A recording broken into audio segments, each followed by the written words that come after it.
ఒక క్రైస్తవుని యొక్క ప్రస్తుత నిరీక్షణ ఏంటి? 2000 సంవత్సరాల క్రితం యేసు ప్రభు మన కొరకు సిలువలో మరణించి గొప్ప విమోచన రక్షణను మనకు ప్రసాదించారు. ఈ సత్యాన్ని మనం ఎరిగి ఉన్నాం.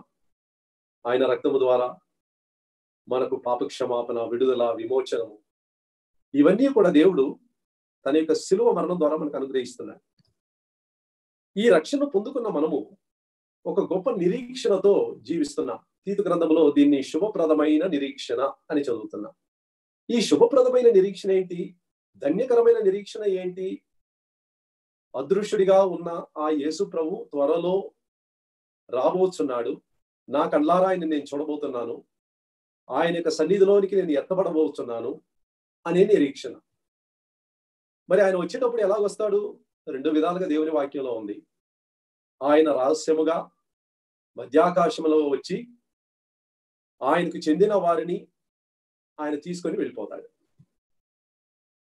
ఈ రెండవ రాకడలో రెండవ భాగం ఏంటంటే పరిశుద్ధులతో ఒకసారి 7 ఏళ్ల తర్వాత ఆయన ఆ పరలోకంలో నుంచి దిగి రాబోతున్నాడు.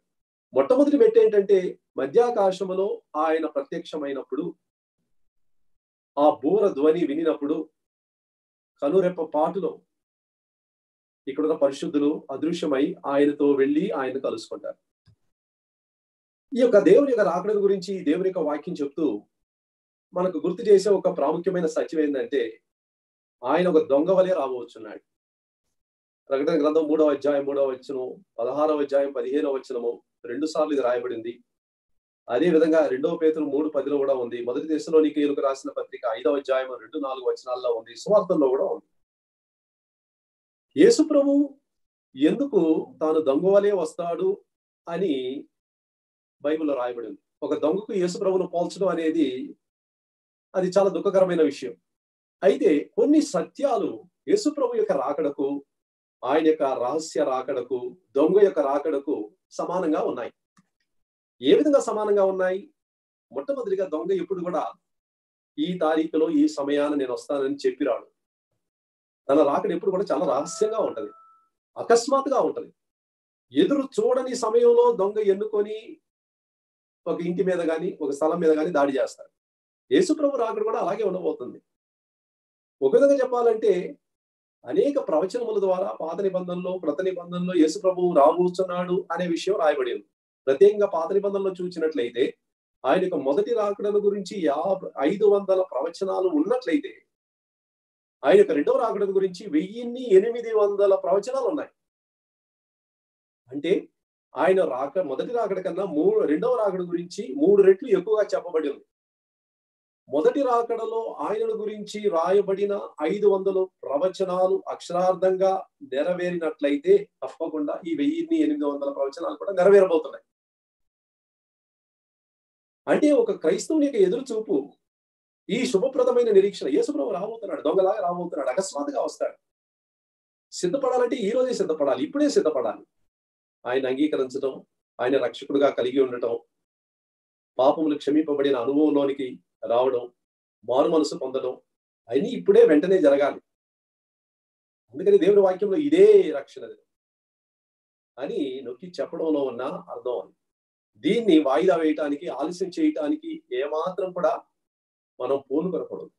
యేసు ప్రభువుకి రాకడ ఎప్పుడన్నా ఉండొచ్చు, ఒక దొంగలాగా వస్తాడు. రెండోది ఏం చూస్తున్నామంటే ఆయన వచ్చేటప్పుడు ఒక దొంగ ఎప్పుడైనా ఒక ఇంటికి వస్తే ప్రశస్తమైన దానిని మాత్రం తీసుకుని వెళ్ళడానికి వస్తాడు.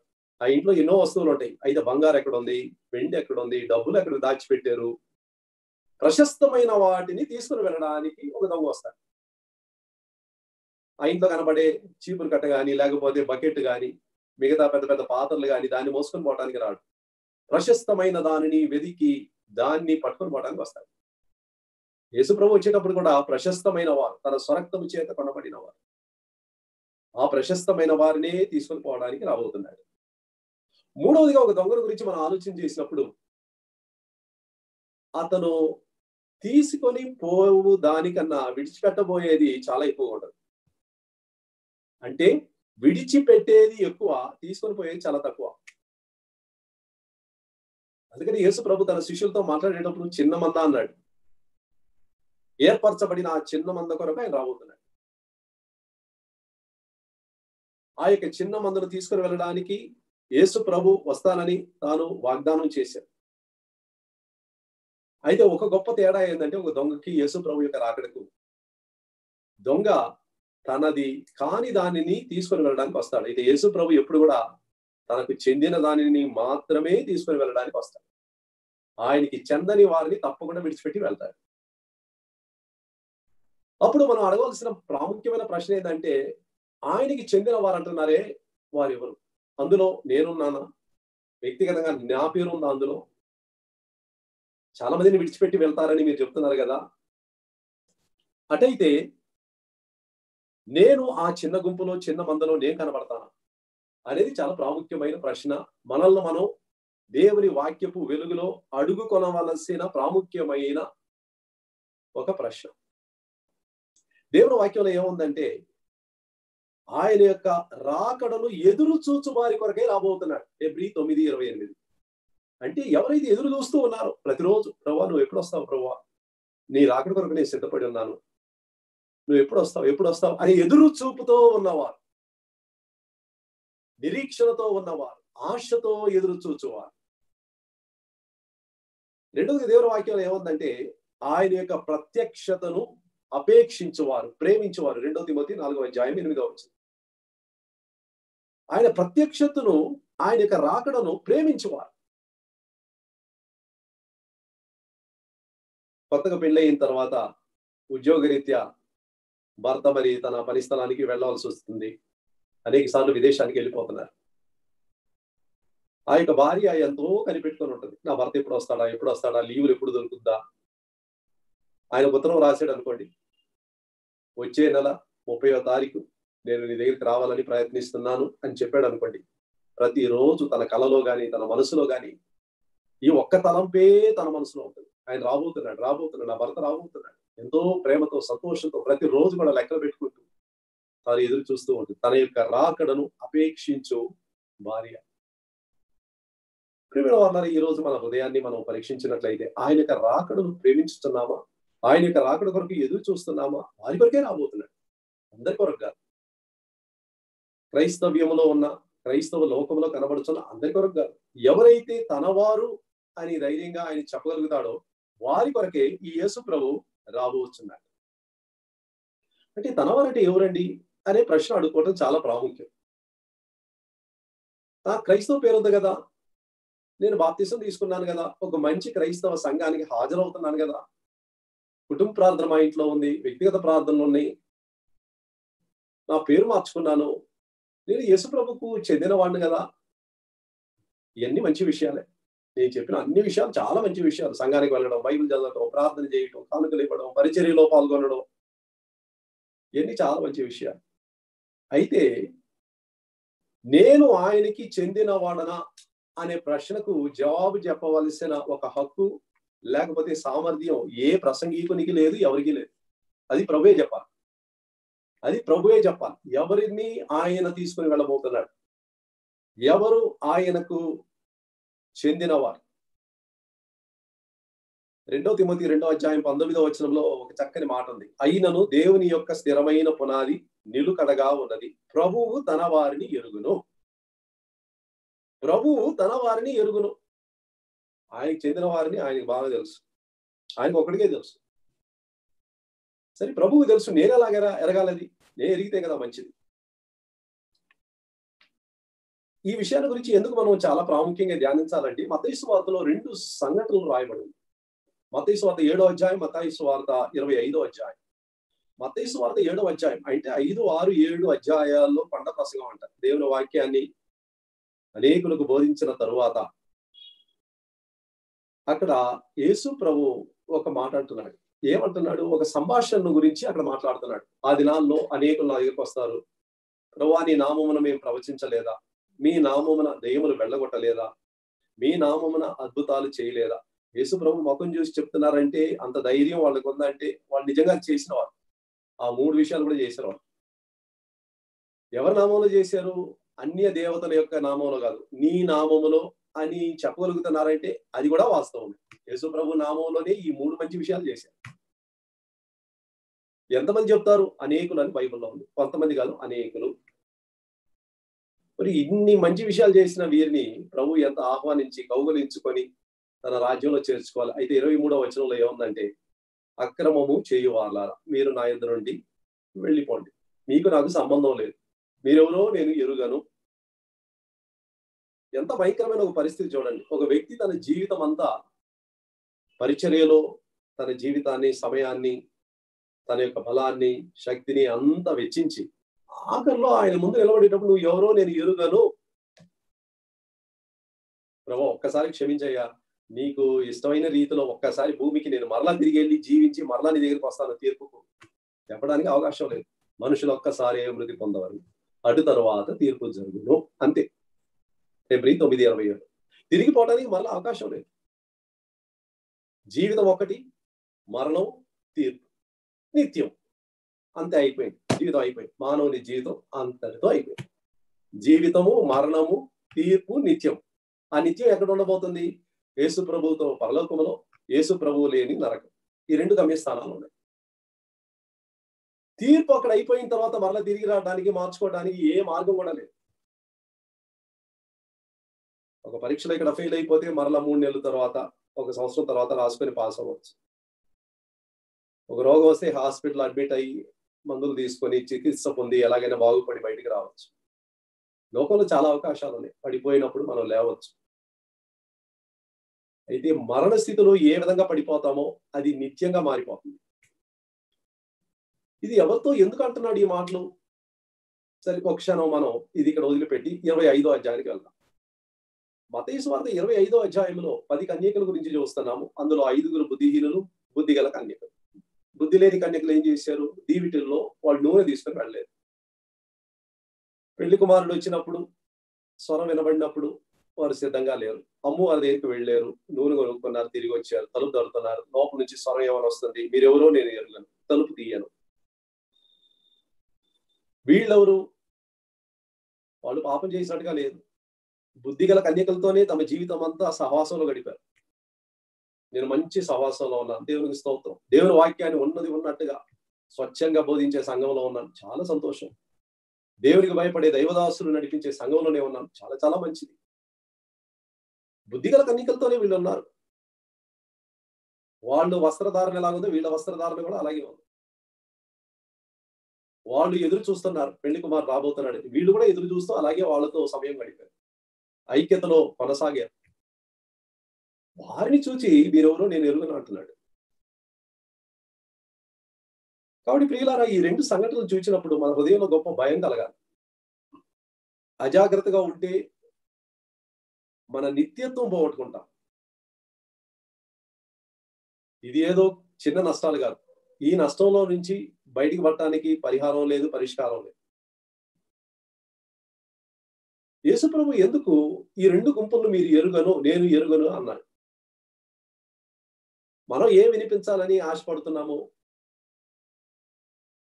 బలా నమ్మకమైన మంచి దాసుడా, ఈ కొంచెములో నమ్మకముగా ఉంటేవి, నీ యజమానుని సంతోషంలో ప్రవేశించు. ఈ మాటలు వినడానికి మనం ఆశపడుతున్నాం. అది మీ గురి అనుకుంటాను, అది నా గురి, నా ఆశ. ఈ లోకం నాటకం లాగా త్వరగా అయిపోద్ది, మరణం ఎప్పుడు వస్తుందో తెలియదు. ఆయన ముందు నిలబడేటప్పుడు ఈ మాటలే నాకు కావాలి. నువ్వు ఎవరో నేను ఎరుగను అని వినడం కాదు. బలా మంచి నమ్మకమైన దాసుడా, ఈ కొంచెంలో నమ్మకంగా ఉంటేవి, నీ యజమానుని సంతోషంలో ప్రవేశించు. ఆ మాటలు వినిపించుకోవాలంటే నేను ఏం చేయాలి? జీవితంలో మానవుడు అడుగగలిగిన బహు ప్రాముఖ్యమైన ప్రశ్న ఒకటి ఉందంటే అది ఇదే. మిగతా ప్రశ్నలన్నీ తర్వాత వేసుకోవచ్చు, దానికి సమయం ఉంది. దాంట్లో తప్పు జరిగినా దిద్దుకోవడానికి అవకాశం ఉంది. ఈ ఒక్క ప్రశ్నకు కానీ మీరు తప్పు చేస్తే మీకు దిద్దుబాటు లేదు, నిరీక్షణ లేదు, సమకూర్పు లేదు. మత్తయి సువార్త 7వ అధ్యాయంలో వీరు ఏం తప్పు చేశారు? మంచి పరిచర్య చేశారు, పరిచర్యలో విజయం చూశారు. అనేకులు విడిపింపబడ్డారు. వాళ్ళు ప్రవచనం విని అనేకులు ఆశీర్వదింపబడ్డారు. దెయ్యములు వెళ్ళిపోయాయి. ఇవన్నీ కూడా యేసుప్రభు నామంలోనే చేశారు. అక్రమం, ఏ అక్రమం అండి వాళ్ళు చేశారు?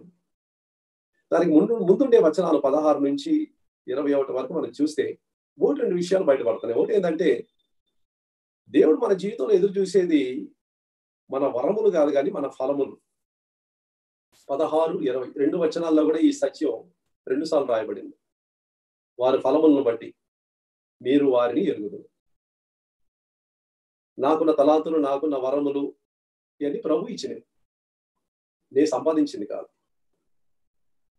ఆ వరాన్ని మరలా తీసుకోండి. ఈ లోకంలోనే ఉన్నంత వరకు అది సరిగ్గా వాడినా తప్పుగా వాడినా ఒక రోజు నేను లెక్క చెప్పాలి. ఆ వరములు మరలా ఆయన చెంతకి తిరిగి వెళ్ళిపోతాయి.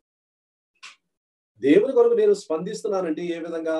నా జీవితంలో ఫలాలు బయటికి రావాలి, దేవుని మహిమపరిచే ఫలములు. మీరు నన్ను ఏర్పరచుకోలేదు, నేను మిమ్మల్ని ఏర్పరచుకున్నాను. ఎందుకు? మీరు వెళ్ళి ఫలించుటకు, ఆ ఫలము నిలిచి ఉండుటకు. యోహాను 15:10. దీని కొరకే మనల్ని ఏర్పరచుకున్నాను. ఫలాలు లేని జీవితము, వరాలుంటే లాభం ఏంటి? వీళ్ళు వరాలను బట్టి గొప్ప సేవ చేశారు, అయితే ఫలములు లేదు. ఎందుకు ఫలములు లేదు? 21వ వచనంలో మరి ఒక రహస్యం దాచబడింది. ప్రభువా ప్రభువా అని చెప్పువాడు ఎవరు కూడా దేవుని రాజ్యంలో ప్రవేశించాడు, కానీ దేవుని చిత్త ప్రకారం చేయువాడే ప్రవేశించాడు. చాలా ఖచ్చితంగా, నిర్దిష్టంగా, ఎలాంటి సందేహానికి తావు లేకుండా బహు చక్కగా ప్రభు ఆ మాటలు చెప్పిన తర్వాత 21లో చెప్పిన తర్వాత ఈ సంభాషణ మొదలవుతుంది 22వ వచనంలో నుంచి. అంటే దేవుని చిత్తానికి వెలుపల నుండి మతాశక్తి చూపించే అవకాశం ఉంది. మతాశక్తి, పరిచర్యలో ఆసక్తి, అనేక మంచి విషయాలు చేయటం దేవుని చిత్తానికి మారుగా ఉండి, వేరుగా ఉంది. యేసుప్రభు ఈ సంభాషణ మనకు చెప్పేటప్పుడు ఎప్పుడో భవిష్యత్తులో జరగబోయే విషయాన్ని ముందే చెప్తున్నాడు. ఇది ఎలాగుందంటే, ఒక పుస్తకం చదవబోతున్నా, చాలా అధ్యాయాలు ఉన్నాయి. మొదటి అధ్యాయం ఏంటంటే ఆఖరి అధ్యాయం. ఆఖరి అధ్యాయం మొదటి అధ్యాయంగా పెట్టి ఏం జరగబోతుంది అంతం అది చెప్పిన తర్వాత కథ మొదలవుతుంది. యేసుప్రభు అలా మాట్లాడుతున్నాడు. ఆ కథ యొక్క అంతాన్ని మొట్టమొదటి చెప్తున్నాడు. ఇంకా ఒక్క ప్రసంగికుడు కూడా సువార్త చెప్పడానికి బయలుదేరలేదు. ఇంకా సువార్త అనేది అనేకులకు వినిపింపబడలేదు. ఇది ఎప్పుడు జరుగుతుంది? సువార్తల్లో ఆయన శిలువలో చనిపోయి పాతి పెట్టబడి తిరిగి లేచి ఆరోహణమైన తర్వాత పెంతెకొస్తు దినమున దేవుని ఆత్మ దిగి వచ్చి అపోస్తల కార్యములు 2వ అధ్యాయంలో స్థానిక సంఘం, మొదటి స్థానిక సంఘం లోకంలో రాబోతుంది, ఉనికిలోనికి రాబోతుంది. దాని తర్వాతనే సేవకులు బయలుదేరి, సువార్థికులు బయలుదేరి, సంఘాలు అక్కడక్కడ దేవుని కృపను బట్టి వచ్చి ఈ రోజు లోకమంతా ఉండే సంఘాలు. దీని యొక్క ప్రారంభం ఎక్కడ? యెరూషలేములో ప్రారంభింపబడిన ఆ మొదటి స్థానిక సంఘం. ఎప్పుడో జరగబోయేదాన్ని ముందే చెప్పేశారు. సంఘం వస్తుంది, స్వార్థికులు వస్తారు, బోధకులు వస్తారు, పరిచర్య జరుగుతుంది, అంతంలో ఇలా జరగబోతుంది. అంటే దూరదృష్టితో మానవుని యొక్క హృదయాన్ని ఎరిగిన దేవుడు దాన్ని పసిగట్టి మనకు ముందే చెప్తున్నాడు. ఇది పొంచి ఉన్న ఆపద ఇది. ఈ విషయాన్ని మనం గుర్తు చేసుకోవాలి, మనసులో ఉంచుకోవాలి. 25వ అధ్యాయానికి వచ్చేసరికి ఆ బుద్ధి లేని కన్యకులు ఎక్కడ తప్పు చేశారు? నూనె లేదు, కావలసినంత నూనె లేదు. నూనె పరిశుద్ధాత్మకు గుర్తుగా ఉంది. అంటే ఆత్మ పూర్ణత లేని జీవితం, ఆత్మ యొక్క ఆధీనము లేని జీవితం, ఆత్మ యొక్క నియంత్రణం, నాయకత్వం లేని జీవితము. వారి తప్పు ఒక దినం ఎరిగారు. వాళ్ళు ఎందుకు నూనె కొనుక్కోలేదు? వాళ్ళ దగ్గర డబ్బులు లేవా? డబ్బులు ఉన్నాయి. ఎందుకంటే ఆఖరి క్షణంలో నూనె లేదని తెలిసి వెంటనే పరిగెత్తుకొని పోయారు. వాళ్ళ దగ్గర డబ్బులు అడగలేదు ఎవరి దగ్గర, మిగతా వాళ్ళ దగ్గర. ఎందుకంటే డబ్బులు వాళ్ళ సంచిలో ఉన్నాయి. దీంట్లో నుంచి మనకు అర్థమయ్యేది ఏంటంటే, పరిశుద్ధాత్మ యొక్క ఆధిపత్యము, పరిశుద్ధాత్మ యొక్క ప్రభుత్వం నా జీవితంలో ఉండాలంటే నేను విడిచిపెట్టవలసిన కొన్ని విషయాలు ఉన్నాయి. అప్పుడే ప్రభువు నా ప్రభువుగా ఉంటాడు. అక్కడ డబ్బులు చెల్లించడం అంటే, రూకలు చెల్లించడం అంటే డబ్బులు కాదు. అక్కడ ఉన్న ఆత్మీయ పాఠం. కొన్ని విషయాలు నేను వదులుకోవాలా, విడిచిపెట్టాలా. విడిచిపెట్టినప్పుడే ప్రభువు నా ప్రభువుగా ఉంటాడు. నా జీవితం యొక్క భాగాల్లో, నా జీవితం ఒక ఇల్లులాగా ఉందనుకోండి, చాలా గదులు ఉన్నాయి. ఈ గదుల యొక్క తాళపు చెవులు నా చెవుల్లోనే ఉన్నాయి. దీన్ని నేను పరిశుద్ధాత్మకు అప్పగించాలి. ఆయన నాయకుడిగా మారిపోవాలి, ఆయన యజమానుడిగా మారిపోవాలి. నేను విడిచిపెట్టాల్సింది విడిచిపెట్టాలి. అది వాళ్ళు చేయలేరు. క్రయం చెల్లించడానికి ఎప్పుడు మేలుకున్నారో ఆఖరిలో మేలుకున్నారు. క్రయం చెల్లించడానికి ఇష్టపడ్డారు, సమయం దాటిపోయి. ఈ లోకంలో ఈ రోజు ప్రభు అనేక విషయాలు మనతో మాట్లాడుతున్నాడు. ఇది నాకు అయిష్టము, ఈ సహవాసం బాగలేదు. అంటే సహవాసం అంటే స్నేహితాలు, ఈ అలవాట్లు బాగలేదు, నువ్వు ఇది విడిచిపెట్టు, అది విడిచిపెట్టు. మన కోపం వస్తుందా, లేకపోతే ప్రభుతో సహకరిస్తున్నాం?